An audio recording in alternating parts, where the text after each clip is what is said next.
Let's talk about the cycle that the narcissist has a lot of times in how they communicate, how they react, how they rage, and how that affects them. So, in talking about this, we have to get past the concept that narcissists don't have feelings. They do have feelings, they do have emotions.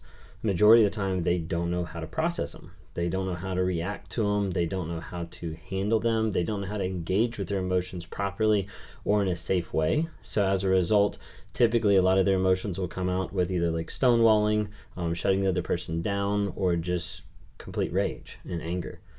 So once we get past that and be like, okay, like they at least have feelings, they at least have emotions, they just don't know how to handle them because they haven't been developed properly, they haven't been trained properly growing up through whatever abuse or neglect or whatever they had growing up that helped form them that way, then we can start understanding like, hey, when stuff happens, they do have responses. They do have feelings that they don't know how to handle sometimes, and they don't know how to control.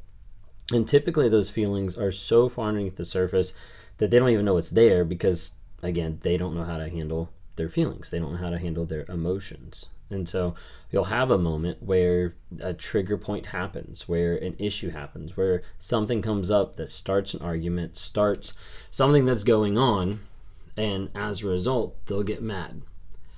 Now, typically, like, all we see on the outside is just the narcissist getting mad. Like, just, you inconvenience me, you hurt me, you accuse me of something, you're, like, saying that I did something wrong, like cheating, like anything like that, and all of a sudden they respond in rage. Well, right before the rage happens, there's a couple things that happen, like, really quickly. Really quickly, the narcissist will feel some type of guilt.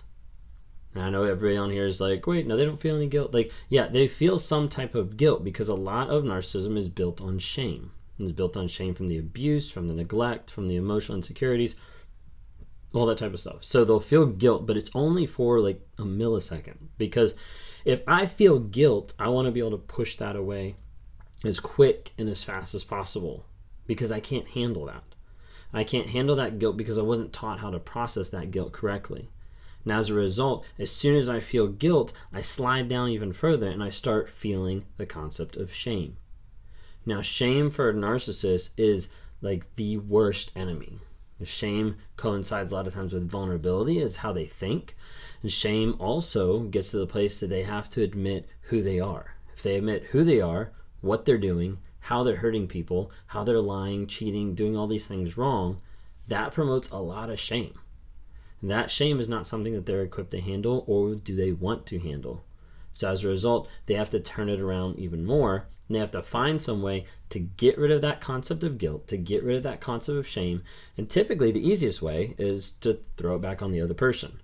Oftentimes this is through projecting, this is through discarding, this is through, yelling, screaming, all this type of stuff. But it's putting the concept like back on the other person of like, it's not my fault, it's yours. And then after you have that, typically you have the rage that starts to come out more and more. The anger, the frustration, because they're mad that the other person's not taking the blame right away. They're mad that they're not getting out of it as fast as possible. Oftentimes when this happens, the other person, the empath, the other person in the relationship is starting to feel bad. They're starting to feel bad because they just got blamed, they just got yelled at, and as a result, they're crying or spiraling or whatever's going on. Instantly in that moment, you have the concept where the narcissist like sees that, understands that that's there, and it triggers that whole cycle again. Now there's a little bit of guilt because that person's response. There's shame because I caused that person's response.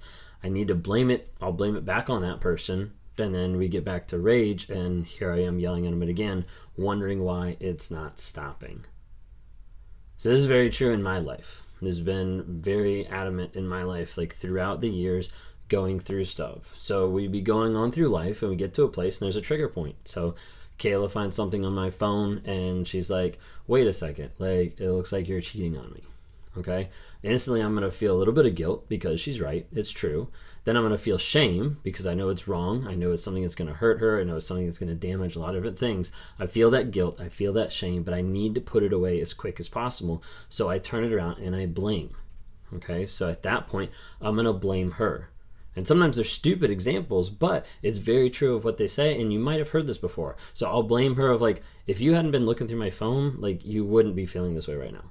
Like, if you hadn't snooped in my private stuff, you wouldn't think about this. It wouldn't even be on your mind. It wouldn't even be a problem in our marriage right now.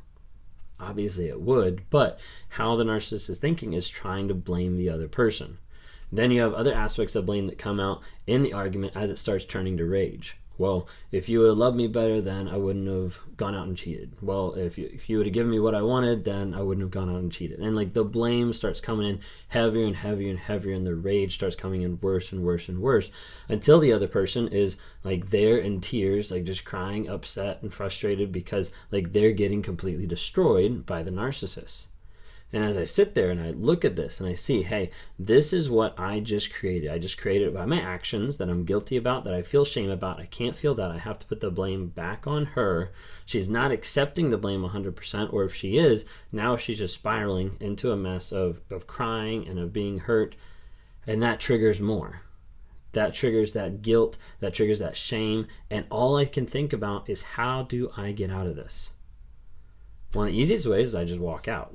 So I might leave, go to the store, go to the park, come back, walk in the door, act like nothing's ever happened, and just try to move on from there. The other aspect is I'll come back even harder because I have to fix the situation, I have to solve it, I have to get us to the place where we move past that situation as fast as possible. Because if we can move past it, then it doesn't exist anymore. Then it's in the past, it's in the memories.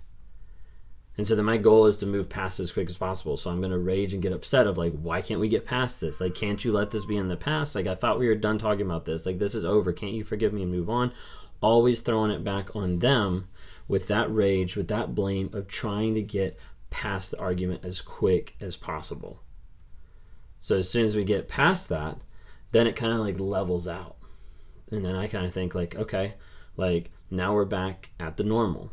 We're back at the status quo. We're back at where we have been, and that's the good part in the relationship. That's the part where everything's okay, where I can still have my cake and eat it too, where I can still go out and cheat and come home and she still accepts me. That's the next level that we're at. But the problem is I haven't dealt with the triggers.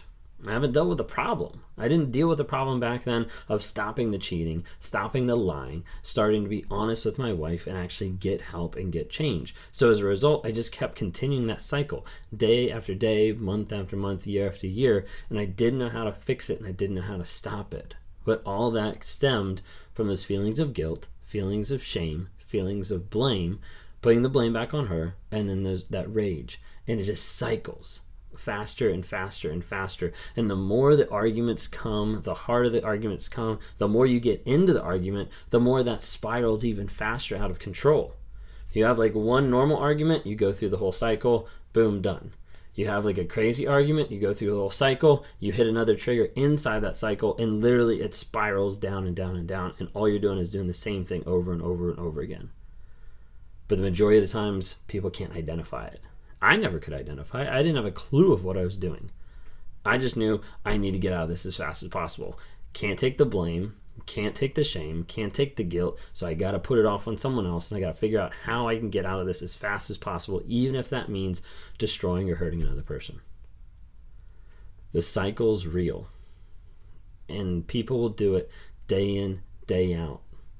Hopefully that gives you like a little glimpse inside the mind of a narcissist as it happens. Because those feelings that they have are real. They don't know how to process them, but they hit that guilt, they hit that shame, and that triggers so much underneath the surface. And it's really difficult and it's really hard. Now, I'm not saying all this to give you hope about your narcissist, that they're going to magically change. If they're not showing honest vulnerability and consistent change, they're not going to change. I'm also not doing this video to be like, oh, woe is me, I'm a narcissist. Like, no, I know what I've done. I've repented of what I've done. I've asked for forgiveness. I've asked for apology, and I'm working on growing and changing and being the best person that I can possibly be, limiting my narcissistic traits. One of those is not cheating anymore. But understanding who I am, how my mind thinks, how it works is really key in starting to break that process down, so that I can get to a place that I don't always get triggered and fall into that cyclical thinking all the time. If you're on here and you like what you see and you like interacting, like, please subscribe to YouTube. We'd love to have you interact on there. Please go follow me on Instagram, TikTok, Facebook, just to be able to show your support. If you're listening on Apple Podcasts or Spotify, give us some stars, give us some feedback. I do meet with people one-on-one. I have coaching packages. I've started to meet with people one-on-one, either that think they have narcissism or people that are in narcissistic abusive relationships and need help. With that, I'm really trying to help coach people to be able to get to the next level, to work and to grow, to be the best they can possibly be. If you're interested, reach out for updates on rawmotivations.com, my website. Got some awesome updates coming with the podcast, with videos that are on there, with the NARC app that's going to be coming out here shortly. The web version is out currently, but please go on and check it out just to be able to get an idea of what's going on, who I am, and would love to talk to you more.